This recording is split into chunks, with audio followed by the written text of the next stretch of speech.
Gloire à Dieu. Que Dieu vous bénisse au nom puissant de notre merveilleux Seigneur et Sauveur Jésus-Christ. Père, nous te rendons toute la gloire et nous te bénissons pour cette belle journée que tu nous accordes encore la grâce de vivre. C'est un privilège, c'est une grâce. Seigneur Papa, que nous ne prenons pas pour acquis. Merci d'être là, de nous tenir par la main, de nous préserver de toute embûche, de tout mal. Nous t'en sommes infiniment reconnaissants. Reçois toute la gloire pour ce moment de partage autour de ta parole. Seigneur, parce que lorsque nous parlons des choses qui concernent ton royaume, Seigneur Papa, tu es là. Et nous te remercions d'éloigner toute confusion, toute distraction, toute lourdeur. Merci Père éternel parce que tu touches les cœurs aujourd'hui et tu transformes encore davantage, Seigneur Papa, nos cœurs afin que, Seigneur Papa, nos vies soient impactées et que nous puissions marcher en accord avec ta volonté. Reçois toute la gloire, d'éternité en éternité, au nom de Jésus-Christ. Amen. Soyez abondamment bénis au nom de Jésus-Christ. Que Dieu vous bénisse. Nous prenons notre Bible aujourd'hui dans l'évangile de Luc. Nous sommes dans Luc chapitre 5. Nous allons faire une lecture du verset 27 au verset 32. Luc 5, verset 27 à 32. Je fais la lecture, je suis dans la version de Louis II. Après cela, Jésus sortit et il vit un publicain nommé Lévi, assis au milieu des péages. Il lui dit, « Suis-moi. » Et laissant tout, il se leva et le suivit. Lévi lui donna un grand festin dans sa maison et beaucoup de publicains et d'autres personnes étaient à table avec eux. Les pharisiens, les scribes murmurèrent et dirent à ses disciples, « Pourquoi mangez-vous et buvez-vous avec les publicains et les gens de mauvaise vie ?» Jésus, prenant la parole, leur dit, « Ce ne sont pas ceux qui se portent bien qui ont besoin de médecins, mais les malades. Je ne suis pas venu appeler à la repentance des justes, mais des pécheurs. » Gloire à Dieu.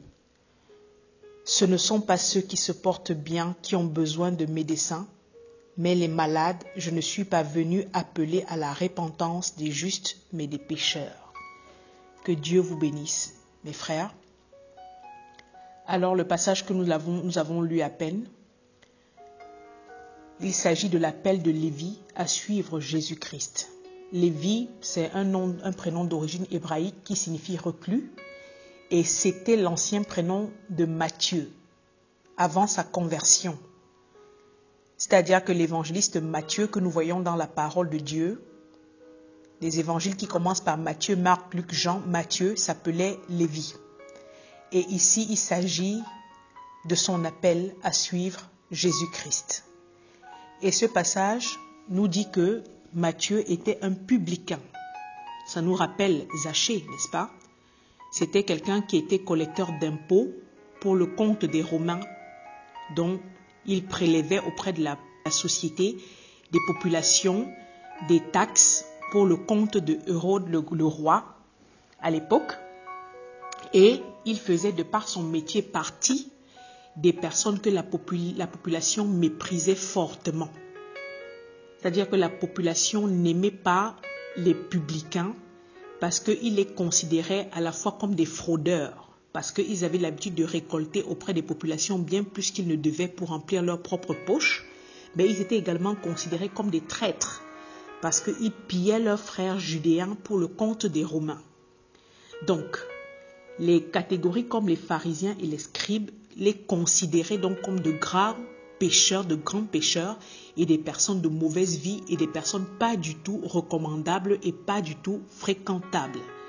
Donc, entre-temps, ces mêmes pharisiens et ces scribes, comme nous l'avons dit déjà dans plusieurs enseignements passés, ils se considéraient eux-mêmes comme des exemples en termes de pureté, de sainteté, à cause de leur métier de sacerdoce, de prêtre, docteur de la loi. Et c'était des personnes qui étaient toujours prompts à juger les autres autour d'eux. Donc, dans leur tête, une certaine catégorie comme la femme adultère, comme les publicains, comme je ne sais qui d'autres, c'était des gens qui ne pouvaient pas avoir accès au salut parce que pour eux, c'était des personnes qui étaient impures, qui étaient de mauvaise vie et ils les condamnaient déjà d'emblée. Tandis que eux, ils avaient une haute image d'eux, ils étaient sûrs déjà d'être sauvés. Et ils n'avaient comment dire ça, aucun doute sur leur salut à cause de leur piété. Mais nous allons dire gloire à Dieu parce que les valeurs de notre merveilleux Seigneur et Sauveur ne sont pas les nôtres. Dieu ne rejette personne. Sa volonté est que tous les hommes, que tous les pécheurs soient sauvés et parviennent à la connaissance du salut. Comme dit 1 Timothée 2, verset 4. Je ne sais pas à toi qui m'écoutes aujourd'hui, si tu es là, tu as reçu dans ta vie déjà beaucoup de frustration, peut-être du mépris, des injures, les rejets de la part de la société, que cela provienne de ta famille, de tes amis, de tes collègues et je ne sais qui d'autre, peut-être pour des différents motifs, peut-être à cause de ta couleur de peau, peut-être à cause de ton rang social, peut-être à cause d'un handicap physique ou mental, peut-être, je ne sais pas, tu as reçu beaucoup de remarques négatives et tu te sens rejeté. Mais il faut te dire que le Seigneur Jésus-Christ ne fait point acception de personne. Ici, Lévi était conscient que de par le métier qu'il faisait, il n'était pas du tout aimé. De par le métier de collecteur d'impôts qu'il faisait dans sa vie, c'était quelqu'un qui était déjà classé dans une certaine catégorie comme une personne de mauvaise vie. Peut-être me diras-tu que tu as accumulé trop de gaffes, tu as accumulé trop de mauvaises choses et que tu mérites ce rejet dont tu fais preuve aujourd'hui, que tout le monde t'a vu faire des mauvaises choses et que pour toi, tu penses que les gens ont raison de se comporter envers toi comme ils le font. Ils te mettent dans une catégorie de personnes. Mais je veux te dire aujourd'hui que les valeurs de Dieu ne sont pas les valeurs humaines. Les valeurs de Dieu ne sont pas les valeurs des hommes. Dieu aime et cela de manière inconditionnelle. Voilà pourquoi il a donné son Fils unique Jésus-Christ afin qu'il meure pour que tous les hommes qui le veulent, qui l'acceptent, soient sauvés. Jésus-Christ aujourd'hui est encore là en train de frapper à la porte de ton cœur. Et si tu lui ouvres la porte, il va rentrer et il va souper avec toi. Comme ce fut le cas ici de Lévi, qui après avoir répondu à l'appel de Jésus-Christ, nous allons y arriver, lui a offert un grand festin dans sa maison. Nous voyons dans ce passage, il est dit que Jésus-Christ a vu un publicain nommé Lévi assis au milieu des péages. Il lui a dit juste un seul mot, « Suis-moi ». Et laissant tout, il se leva et le suivit. « Suis-moi ». Cela veut dire, viens, marche derrière moi, laisse-moi te guider, laisse-moi te conduire, laisse-moi te diriger, laisse-moi t'emmener. Je sais ce qui est bon pour toi. Je sais quelle est la voie juste pour toi à emprunter. Et rappelons-nous que Jésus-Christ, c'est le chemin, c'est la vérité et la vie. Il est capable de dire donc à tout être humain de le suivre, parce que lui-même, il est le chemin. Il sait où est-ce qu'il nous emmène. En d'autres termes, ça veut dire « fais-moi confiance ». Il n'y a pas de meilleur choix dans cette vie, dans ce monde, que de suivre le Maître. Parce que c'est lui qui sait où il nous emmène. J'ai l'habitude de dire à chaque fois que si on pense un seul moment pouvoir s'en sortir sans Dieu dans ce monde, sans son aide, sans sa direction, alors on se met complètement à côté de la plaque. Et nous nous rappelons que déjà dans Matthieu 5, versets 8 à 11, on a vu comment c'était l'appel de Simon-Pierre. Comme il est dit, Simon-Pierre, Jésus-Christ est parti appeler Simon-Pierre. Il a fait pareil pour Jacques, il a fait pareil pour Jean. Et la parole dit dans le verset 11 de Matthieu 5 qu'ils laissèrent tout et le suivirent. Le laisser tout dont je vous parle ce matin, ce n'est pas une incitation à abandonner les différents lieux de boulot, le travail, la famille ou je ne sais quoi d'autre. Mais c'est une invitation aujourd'hui à délaisser le péché dans le cas de certaines personnes, tout simplement parce que le salaire du péché, c'est la mort, en conformité en Romains 6, verset 23. Il faut abandonner ce qu'on fait de mal. Il faut abandonner le monde pour se tourner vers Dieu et sa parole. C'est là qu'on trouve la vraie vie. Mais ça peut être aussi une incitation à laisser les boulots quand il s'agit des boulots qui sont de mauvaises, qui nous entraînent des mauvaises conduites, telles que la fraude, telles que le vol. Parce que certaines personnes font des boulots qui ne glorifient pas, qui n'honorent pas le Seigneur, où on passe tout le temps à escroquer des gens. Aujourd'hui, le Seigneur dit encore à une personne qui m'écoute, suis-moi. Chacun de nous sait dans quelle position ce message aujourd'hui le trouve. Chacun de nous connaît sa position dans la société. Chacun de nous connaît sa position spirituelle. Venir à Jésus-Christ, c'est avoir accès à la vérité, c'est avoir accès à la liberté, à l'affranchissement de l'esclavage de Satan. C'est avoir accès à la délivrance, avoir accès à la nouvelle naissance. En d'autres termes, au pardon des péchés commis, à la réconciliation avec Dieu. C'est recevoir l'amour, la grâce de Dieu, le titre de enfant de Dieu. Quitter d'une condition de péché, de misère, pour une condition de fils de Dieu, marcher dans la lumière. Le péché, frère, implique une vie de mensonge. Et cela ne procure aucune joie. Mais au contraire, plonge le plus grand nombre dans une apparence d'épanouissement. Alors que la tristesse mine les vies. La tristesse mine les cœurs. Nous avons besoin de la main du Seigneur dans notre vie pour pouvoir nous en sortir.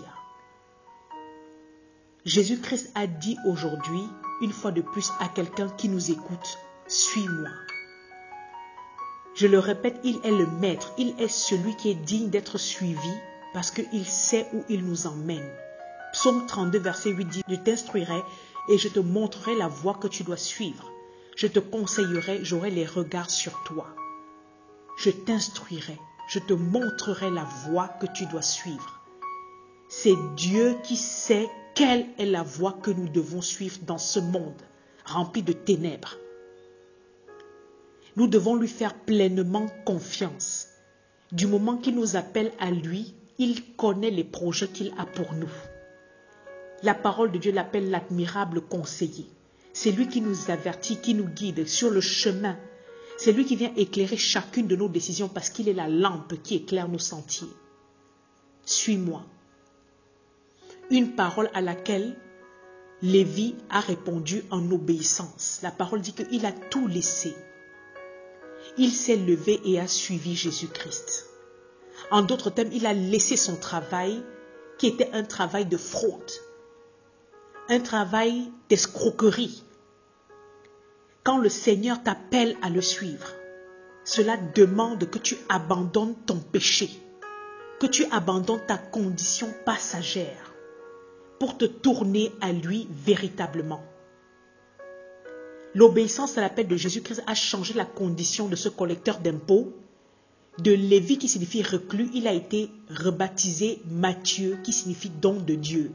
Et il est devenu un des grands apôtres de Christ, au point où il a rédigé l'évangile selon Matthieu que nous lisons aujourd'hui dans nos différentes Bibles.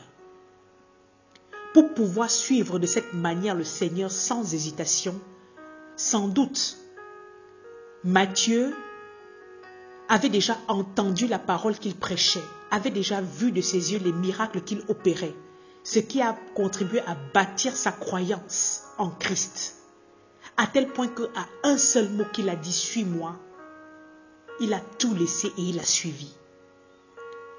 Un seul mot a suivi pour qu'une personne laisse tout tomber, son travail, sa mauvaise vie, le soutien financier qu'il pouvait avoir, le pain pour se nourrir et peut-être nourrir également sa famille, sa source de revenus.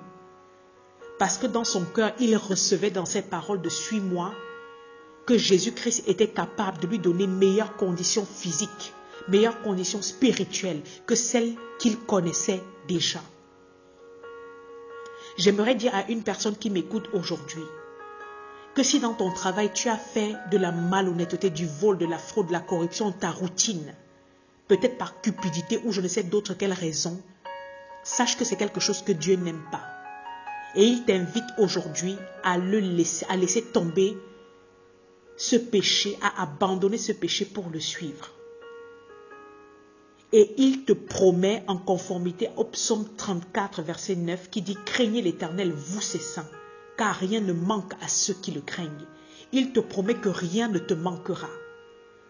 Parce que bien souvent, beaucoup de personnes pensent qu'en abandonnant leur mauvaise conduite, en abandonnant leur vie d'adultère, où ils prennent les maris ou les femmes des gens, où ils pratiquent la fornication ou autre pour suivre Dieu, en arrêtant d'escroquer l'argent chez telle ou telle personne, leur vie vont tomber, ils vont tomber dans la souffrance ou je ne sais quoi d'autre. C'est faux.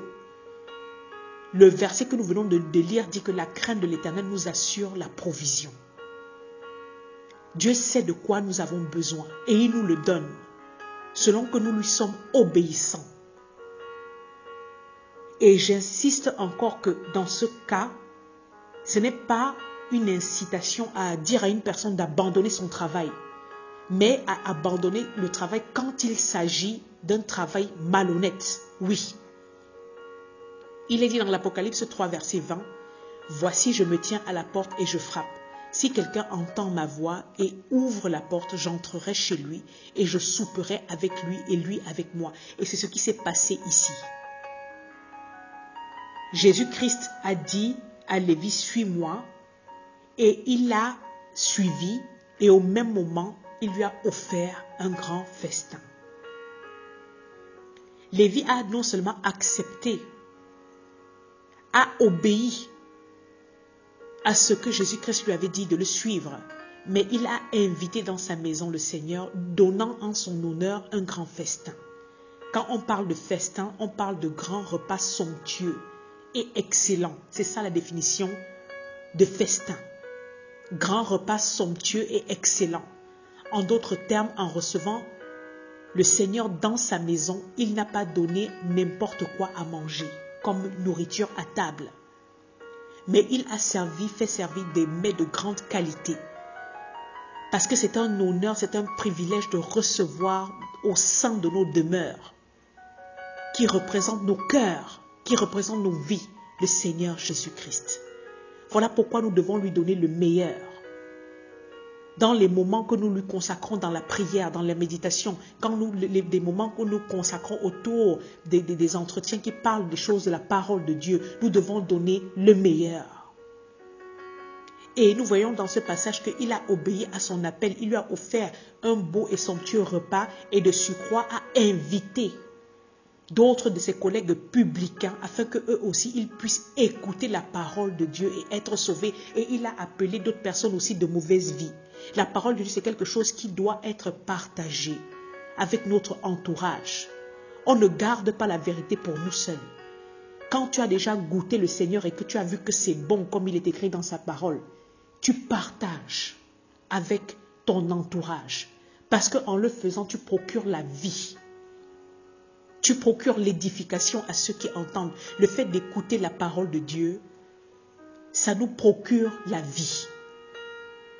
Et nous avons lu dans le verset 30 la réaction des pharisiens et des scribes. Des scribes qui n'ont pas apprécié que Jésus-Christ et ses disciples mangent et boivent avec ceux qui étaient considérés comme des personnes de mauvaise vie, avec des publicains. Parce que pour eux, c'était synonyme d'entretenir des relations d'amitié avec ces personnes ou de cautionner leur mauvaise conduite. Ça, c'est encore un motif pour eux d'accusation. Parce que tu t'assois pour manger et boire avec les personnes qui te ressemblent, des personnes qui sont tes amis. Ça veut dire que vous êtes en communion. C'était la même chose quand ils s'étaient approchés de la femme adultère. Ils avaient également incriminé le Seigneur.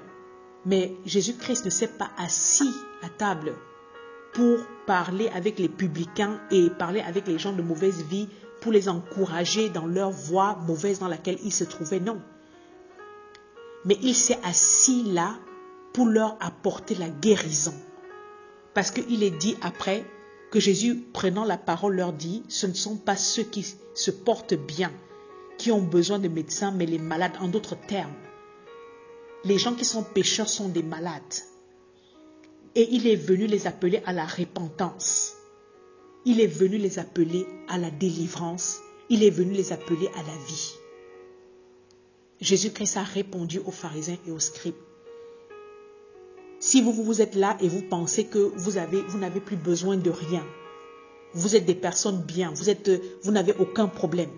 Ce n'est pas pour vous que moi je suis venu. Je suis venu pour ces personnes qui m'ont ouvert leurs portes, reconnaissant qu'ils ont besoin de cette guérison, reconnaissant qu'ils ont besoin de cette délivrance. La repentance, c'est un vif regret. Tu pleures sur ta vie passée, sur tes péchés. Et c'est là que tu obtiens le pardon. En conclusion à ce passage que nous venons de lire, si nous devons retenir quelques points forts, la première des choses, c'est que le Seigneur ne fait point d'acception de personne, même encore aujourd'hui. Ce n'est pas parce qu'on te considère comme publicain, ce n'est pas parce qu'on te considère comme fraudeur, comme escroc, qu'on te considère comme je ne sais quoi d'autre, que les personnes ne veulent même pas marcher à côté de toi, qu'il sera pareil pour Dieu. La parole de Dieu dit qu'il veut que tous les hommes soient sauvés et parviennent à la connaissance de la vérité. C'est pour ça que Jésus-Christ est venu et qu'il est mort. C'est pour racheter tous les hommes, que tu sois blanc, que tu sois noir, que tu sois albinos ou je ne sais pas quelle couleur de peau, que tu sois riche, que tu sois pauvre. Sache que les valeurs de la société, les valeurs des êtres humains ne sont pas les valeurs de Dieu. Ici, ce message s'adresse à une personne qui pense que si il ou elle abandonne son métier, qui est un métier malhonnête, qui est un métier où il ou elle entreprend des choses qui ne sont pas correctes, alors sa vie va tomber non. En venant à Dieu, tu trouves la vie et tu trouves mieux parce que Dieu est ta provision et il t'ouvrira les portes. Aujourd'hui, si tu t'es assimilé dans ta vie à une personne qui mène une mauvaise vie, voilà le cas de Lévi. Pour lui, il s'agissait de la fraude. Peut-être pour toi, ce n'est pas la fraude, peut-être c'est la prostitution, peut-être c'est même le commérage, peut-être c'est, je ne sais pas, qu'est-ce que tu vis et qui aujourd'hui te place dans une position où tu es catalogué. Peut-être, comme je l'ai dit tout à l'heure, c'est un défaut physique qui fait que tu n'es pas accepté dans certains milieux. Tu te ressens toujours cette peine quand tu es au milieu des gens. Sache que si tu ouvres ton cœur et que tu acceptes l'appel aujourd'hui du Seigneur à le suivre, il te donnera ce dont tu as besoin. Simplement, il faudrait que tu obéisses. Cela commence par te lever, comme ce que Lévi a fait ici. La parole dit dans le verset 27 qu'il était assis au milieu des péages. Quand Jésus lui a dit « Suis-moi », verset 28, et laissant tout, il se leva et il le suivit. Il faudrait que tu acceptes de te lever, que tu acceptes de sortir de l'endroit dans lequel tu te trouves, de sortir de ton péché, sortir de ton état de péché pour pouvoir suivre le Seigneur. Que Dieu nous fasse grâce. Que Dieu vous bénisse au nom puissant de notre merveilleux Seigneur et Sauveur Jésus-Christ. Soyez bénis. Amen.